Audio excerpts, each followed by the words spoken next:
Welcome to MGAA Conversations, our new podcast channel where we'll be discussing with an exciting number of guests all things related and topical within the ever-growing MGA community. Hello and welcome to the latest MGAA Conversations podcast. Today I'm delighted to welcome Andy Hurrell, Managing Director at Corin Underwriting. Andy, good afternoon and welcome. Hi Mike, good to see you. Thanks for having me. Fantastic. Looking forward to this discussion. So let's get straight into it. So for the benefit of our listeners, Andy, can you share with us a little bit around sort of Corin's history and business strategy? Yeah, so maybe start with myself. So I've worked in UK and Ireland construction liability for the best part of the last 20 years as a retail broker, then as an MGA, then an insurer, and then back as an MGA. So Corin was really born out of a small insurer we were all working for. It wasn't really sustainable to continue the account.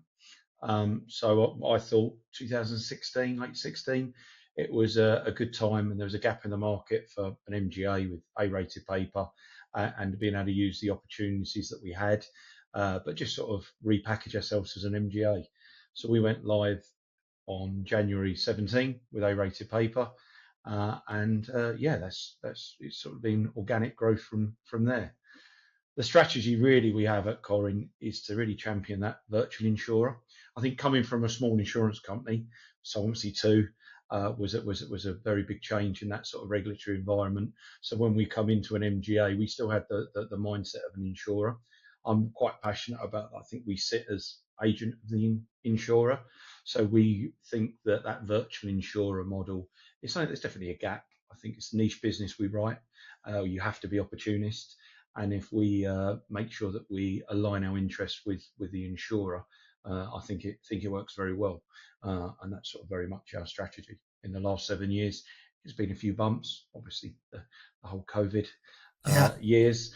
Then we had, Brexit. We write a lot of business in Ireland, so we've had quite a few hurdles to come over, but they've all been quite challenging. And I think that as an MGA, I think you're able to rise above it and use the opportunities when things happen in the market. So just interesting for some of your observations there. So you felt, obviously you said you did retail broking. So you felt obviously the transition from a small insurance company into an MGA was clearly far more seamless than perhaps if you were still in a retail broker and then you would look to sort of create an MGA from that. You just felt that was just a natural step. Would you agree with that? Yeah, my experience would definitely say that it was easier in the business we do. I'll be honest, I wasn't a very good retail broker. I always had a passion. To the underwriting side. That was why I moved over quite quickly. It's a tough job, especially as we sort of have a unique position. We sit in the middle, don't we? We're the agent and the insurer, but we have that 360 working with the agent and the insured. There's a lot of challenges as a retail broker as well. I think it was a lot easier to move from a small insurance company into an MGA. As anything, our industry's relationships, a lot of the insurers and contacts and capacity we have on board are those that started probably 15 years ago, the business relationship. And it's worked quite well. Yeah, excellent. We'll come back to the broker sort of world a bit later in our conversation. So I'm aware that you recently conducted a broker survey covering, amongst other areas, the value they see in MGAs having a recognised rating. Obviously, it was obviously a broad survey. Can you comment on that and some of the other sort of responses you got from that broker sort of community survey? Any surprises? Any sort of reaffirmation of things you were doing? Yeah, for sure. So we took the decision to engage AM Best on their performance assessment. It often gets stated as a rating, which is slightly different to an insurance company rating. We're not getting judged on our ability to be there to pay the future claims. We're getting judged on our ability to protect capacity, protect their ability to pay future claims, and as a delegated authority provider. So very similar, same sort of things, governance, minder management, and how we run a business. It was a very good process. I thought it gave us internally some recognition. Again, just looking at that virtual insurer model, lots of components that we control. I think it was nice to, as all your members will know you get a lot of audits from capacity. Yeah, yeah, They're all slightly different, and this was quite nice to have sort of an independent audit as such on what we do, but just looking at it in a way away from where our insurers would look at it, not looking at maybe their own interests. They were just looking at it as general. That was a few years ago now, and we've gone through a few processes with AM Best to reaffirm that performance assessment. So we thought it would be a good time just to reach out to our broker panel. Great exercise. It was good to touch base on a slightly different way, isn't it? Not chasing an account. yeah. Very true. Yeah, Yeah, yeah. it was nice. I probably did a double take, sort of say what's hidden in this. Yeah, I can Yeah, imagine. no, it was nice just to engage in them in just some general questions. Some focused around AM Best, and we was, be honest, looking to see what their response was. It was quite favourable. That was good, and I think that's some of the results we have published. Over about 20 questions, we went through sort of compliance, Yeah, what brokers expect, what they're looking for the MGA market, where do we sometimes let them down, where do we exceed, and overall, it was very good, very positive. I think the MGA market now through our broker panel, through the eyes of our broker panel, the MGA market was very supported, and it was good feedback. I'll get in trouble if I talk too much about it, because I think that the guys are releasing those results over the coming months okay. through the usual channels. I think Yeah, compliance is the next one. Again, yeah, that was quite good, getting the broker's view on where there was on compliance. But definitely as a summary, and I think it echoes some of the conferences that I've been to, Mike, that you guys put on. I think it just echoed the fact that brokers definitely see there is a place for an MGA. There's value yeah, from an MGA, and we've got to continue to capitalise on that. I think as a group, and support brokers. Maybe how some of the larger insurers struggle on niche yeah, products, yeah. on opportunity. I think it definitely highlighted the fact that there is room for a thriving MGA community. Yeah, and clearly I would endorse that. I think the things which has evolved over the last few years, the fact that MGAs are part of the fabric of brokers' placing strategy now, when they were potentially at some point sort of outliers, just without obviously revealing any of the results, because I don't want to get you into trouble. You know, on observation really, and just to see whether it came through. So, in the Insurance Times survey of about 1,800 brokers last year, around the MGA market, one of the things which came through quite strongly was that, you know, brokers would like MGAs to be more transparent around their capital, and also around the tenure of the relationship with that capital. Mm. And of course, part of that is obviously communication with your broker distribution. Was that a theme which you felt was reinforced around that transparency, certainly around who's the capital behind MGAs? Yeah, I think that is a very valid point. It wasn't any specific questions within our survey, but it definitely comes out that transparency, and I think that sort of probably links back to the AM Best performance assessment. Yeah, It's a great exercise to get that transparency.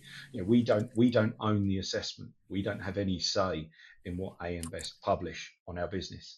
And it covers exactly that. It covers ownership, yeah, capital, the relationship we have with insurers.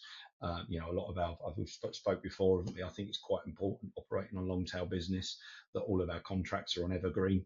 yeah, So we have very long term relationships with our insurers, and that comes through on the assessment. Their words, not ours. yeah, So yeah, I think that transparency is a great move forward, but we may need to have to look at other ways, other vehicles of gaining that transparency. I think there's only yeah. so much you can put on your own website, isn't there? I think Right, yeah, brokers want a little bit more, no, and having that independent view, I think, has been really valuable for us. yeah. Okay, and just for the final sort of on this particular topic, brokers. So, you know, how do you view the current broker landscape in terms of positive and maybe some of the challenges, and also what do you see that Corin and the MGA community perhaps need to continue doing, or maybe doing more of, to ensure that that cementing that long-term relationship with the broker community is there for the good of all parties. I think like the broker community has been a really, really interesting one, isn't it? The last 15 years, lots of acquisition. When is it going to stop? And it just carries on. Yeah, yeah, But I also think that acquisition creates lots of opportunity. I think we're well into our first few cycles of some brokers being acquired, new startups. I think sometimes middle management move on, companies get to a size where people move around. So I think the broker community is very interesting in that sense. We're a small MGA, a niche MGA, so we're able to take, I think, quite a good advantage and look at quite good opportunity with the continuing acquisition. Same as insurers pulling in and out of classes quite often. I think that's coupled with sometimes by the acquisition, and I think there's always good opportunity there. So I think that I don't think the broker, in terms of the answer to the questions of the broker landscape, I think we're going to continue to see acquisition, but as a result of that, we're going to see more opportunity, more new brokers, people looking at things in very different ways. So I think that's really interesting. I think what MGAs can do to support that community, again, only really being able to talk for ourselves. I think just mindful that we are a niche MGA. We have only a few products that support UK and Irish high hazard construction trade, so it's quite niche where it sits. But I think what we can continue to do is really, I think brokers would like to see MGAs have more authority, aren't they? They're really looking for that. I think they're really looking for them to be an extension of an insurer, not a wholesaler. They want to come to an MGA and get a unique product. I think a lot of the insurers, especially again in our industry, there's common names with the insurers. You'll see the same insurers crop up with various different binders, and I think that where the MGA really should add value is making that binder niche, improving that product, maybe going to the same capacity. But I think brokers really want options, don't they? They want to be able to go to 5 or 6 markets and get 5 or 6 different quotes. They don't want to end up with 4 quotes for the same with the same capacity, to give their client really good value and show that they're giving value to their customer, and there's an actual selection process. So I think MGAs can continue to be niche, but definitely create their own products, create that opportunity for a broker to come to them and get something different. yeah. No, I couldn't disagree more. And I suppose on that same theme, you know, part of, and it's just part of the growth of the MGA sector has been driven in the main by the level of service which MGAs are providing, sort of guaranteed quotation turnaround times, access to decision makers, of which, a lot of the mainstream insurers struggle to provide that sort of certainty of service. I think all of our insurer members who I speak to clearly have an objective to improve level of service, but I suppose it's a case of, will that level of service ever be what brokers are actually demanding? And I think, MGAs being that agile, fleet of foot, innovative, will always potentially have that sort of slightly competitive advantage in terms of being able to meet those brokers' needs. Would you concur with that? Yeah, absolutely, I would agree. I think MGAs have got that unique opportunity. Might not be as specific to my business, but I hear from your members at conferences, engagement with AI, engagement with new technologies, definitely in some other businesses. I think MGAs can stay ahead of the game. We know insurers that takes a long time to get that through the governance of an insurer, the various different committees it's got to go to till final sign off. MGAs can definitely access the market. Yeah. Yeah. Unique things a lot quicker. So yeah, I think it's quite exciting of what we can be providing to brokers. So let me pivot now to regulation. Okay, so I couldn't have a conversation without sort of regulation. So I suppose that the real question is a couple of things really. Number one, how do you rate the proportionality from the regulator? Number one. Number two, if you had a wish list, is there anything particularly, given the regulator's secondary competitive objective, is there anything you would sort of like them to focus on, to help you and your business and not just the MGA sector, but the sector overall? Yeah, I think that I'm not going to take a lot of credit from the compliance and regulatory side. My fellow exec that takes care of a lot of that. You're very good at it. And allows me to get on with the strategy and the underwriting within the business. But obviously I work very close with it. Having come from a small insurer, I was lucky to get direct exposure to regulators. We've always taken it sort of head on. I think regulation can sometimes be that bane, be that job that you don't want to get round to. I think if you take it head on, understand what needs to be done, implement it. I think for MGAs, it's very good to have it in house. Again, very similar to an insurer, that compliance function, that access to regulation trends and what's new in the market. I think if we have that in house, that works very well. In terms of proportionality, I think we are still, and I think we spoke about this a few times, Mike, haven't we, at various conferences, we're still regulated as an intermediary. I'm not saying that we need an MGA regulatory status, but I think there could just be something, a bit more proportionality towards an agent and the insurer. We've got quite large trust funds. As you touched on before, brokers are interested in where our capital sits and what sits behind us for obvious reasons. And I think there could be a little bit more proportionality from a regulator's point of view in terms of maybe an agent. I think that's adopted quite a lot in Europe, isn't it? You're regulated as an agent. That would cover a lot of delegated authority providers. I think I might welcome that, but it's not my world firsthand, so I might be giving my compliance officer a big job there. And I can see, it can't be a broad brush for everyone. I do think there seems to be a little bit of nuance as MGAs are here to stay. They're well established now. We could just have maybe a nuance around the regulation in terms of what we could be doing. Yeah, I think that certainly, as you'd expect, and as you're aware, sort of, Andy, that's our role as your trade association. We had great success in terms of working with Matt Brewers and his team around the multi-occupancy sort of commission disclosure. So I agree with you. I think there's always, I wouldn't say a fear, but there's always a danger if all of a sudden, to use your phrase, MGAs become its own supervisory segment, because and dare I say it, you've got to be careful what you wish for at certain times. But I think that sort of nuance to recognise that an MGA isn't a broker, and therefore some of that regulatory imposition or guidance, rules, whatever, doesn't apply to MGAs because of the nature of their business and their, probably your words is the best phrase. It's the nuances actually, which we'll continue to work with Matt, Lisa, Sturley and his team to sort of identify those real clear differentiation bits and say, well, look, this just doesn't apply to MGAs. This is a broker challenge, and we take that sort of responsibility very, very seriously on behalf of you as our members. So we'll keep working at it on your behalf and your compliance director's behalf as well. And I'm sure we continue to talk about it. No, we'll go from there.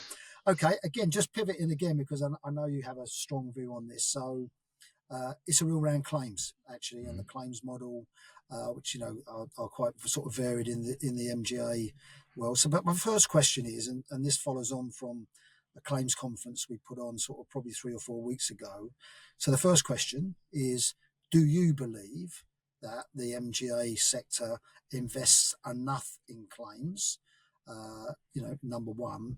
And secondly, do you have a view of what you feel is the optimum model for MGA, end customer and insurers?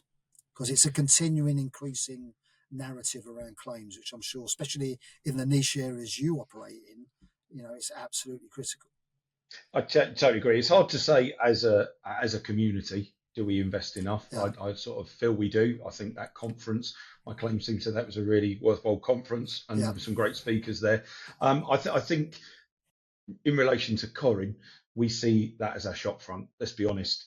It's a non-tangible product. It isn't the most exciting product. No. A client is paying it for when they need it, right? And we are in high hazard construction. It can be a nasty loss. It can be small businesses that suffer a large injury, a nasty injury. We definitely sort of an SME provider, so I think that can have a big impact on an owner-occupied business. One of their friends being injured, it can also be in a small business, stop them from trading. So I think it's the shop front, it's the main touch point. We don't want our claims department too busy, but when they get that call or they get that notification, of course you've got to invest in it. and we do. I think, again, very important to us, and I say this in with our sector, our marketplace in mind. I know, as MGA, the MGA community as a whole, there's lots of different classes there, but in relation to our class, it's long tail business. Our claims team, we need to invest in our claims team, because they've, as an underwriting year finishes, they're not really started. They're not going to get busy for the next 2-3 years on that underwriting year, and probably got 6 years till it runs off, and then we're into underwriting year 2. So I think we have to invest in it. I think having it in-house is works really well for us. I think our brokers really enjoy that they're talking to the same business to underwrite and handle claims. I think we make sure our underwriting and claims team, because they are in-house, work very closely together, learning off one another, having various meetings, and just getting to know the trends within, whether it be claims, talking about something from an underwriting point of view, or vice versa. So I think you have to invest in the claims model. It's what really, I suppose, ultimately the policyholders paying for. And I think we do. I think as an industry, it works quite well. I think, we're not in a business that has tens of thousands of claims. So I can see that being a nightmare. I can see there's always slippage. There's always going to be a little bit of a service issue here and there. But I think as an industry, we do very well. I think there seems to be a large investment in claims. I do think it's our shop front. And I think, especially over the last sort of 5-6 years, MGAs have taken claims handling very serious, as we do. Yeah, some really good insight there. I suppose one of the observations from the conference is that you should always be looking at your claims model and improving all the various levers in that, irrespective of market conditions. So if you've had a market, and we've known maybe last 3 or 4 years have had a tailwind of organic rate increases across most product lines, there is a danger at times that you may not invest so much into your claims piece, because you've already got organic rate coming through. Now, when you're facing a headwind of reducing rating adequacy, and therefore your retained premium is less, but your claims sort of ratio and your volatility is going to be the same, then that's, as you sort of alluded to, when your claims operation really sort of come through to the fore. And I think one of the messages at the claims conference was the fact that try and take, I suppose it's the critic analogy, take the pitch out of the equation, irrespective of market conditions. Make sure that your claims model is at its optimum, all the time, because as you've alluded to before, MGAs cannot exist unless they've got third party capital, and that third party capital expects a return on underwriting investment.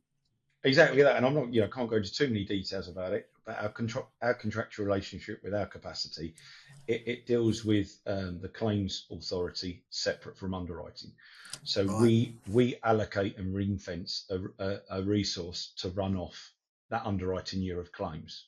So we can look capacity in the eyes and say, even if we're not here tomorrow, the claim service, the runoff, the claims will be dealt with on their behalf, and that's really what capacity after, aren't they? I think that's definitely an MGA's role, isn't it, to protect the reputation of that capacity, because people will just see it as it's that capacity if the claims aren't handled as they should be. Yeah, that's a great USP. Talking, moving now to say talent, really, and you look at next gen talent. How do we attract the bright sort of stars and the intelligent stars of the future into our industry and our particular sector? Are there things which you do as Corin in terms of looking to secure that next generation talent, and do you see wider sort of opportunities for the sector in terms of ensuring that we get our share of that, post university or whatever next generation talent? Yeah, I think it's a tough one, Mike, isn't it? I think we probably are still seeing a bit of a COVID hangover in our industry, especially. I think other industries have got over it a bit quicker. We do seem to have a bit of a generational gap post-COVID, don't we? Working from home, I think we all learned our trade, really, didn't we? A good underwriter is out there talking to brokers, socialising. In London, I think working from home makes that a little bit harder. I think it's a two-way thing. So we've just taken the view that hopefully we can position ourselves so the next gen find us. That's really our our ideal goal is that through our social media, through our website, through some of the events we do, we're looking for someone that is leaving university or interested in insurance to maybe find us, because we're a bit forward thinking, looking at things in a different way. But I'm not going to say that there's not a magic answer. It is a tough one. I think we've also had some good results in taking people outside the industry, bringing a different skill set. Like you guys, we've got a next gen committee. I think that's been really good for us just to understand some of the struggles, some of the things that we might need to take a step back on and look at in a different way, and then represent to the team. I think we just got to be, as an industry, we've got to come together and accept that. I'd like to see London a bit busier personally.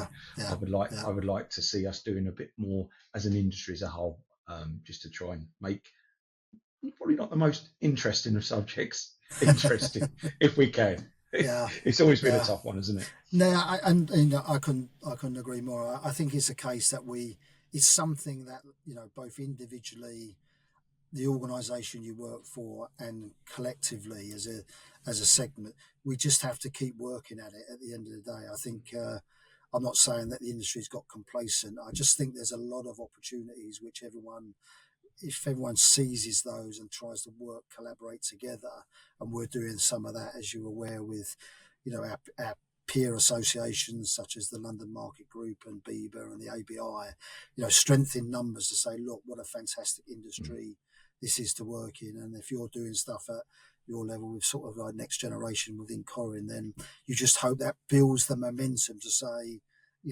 why don't I go and have a chat with these guys or this industry and see it doesn't look as grey suited as perhaps it does on the outside. No, and it's hard. You think that whole working from home piece. There's people coming out of university now that sort of done their degree from home on Teams, and didn't have the work experience. I think that was always great. We're very big on work experience, and we have a lot of work experience placements.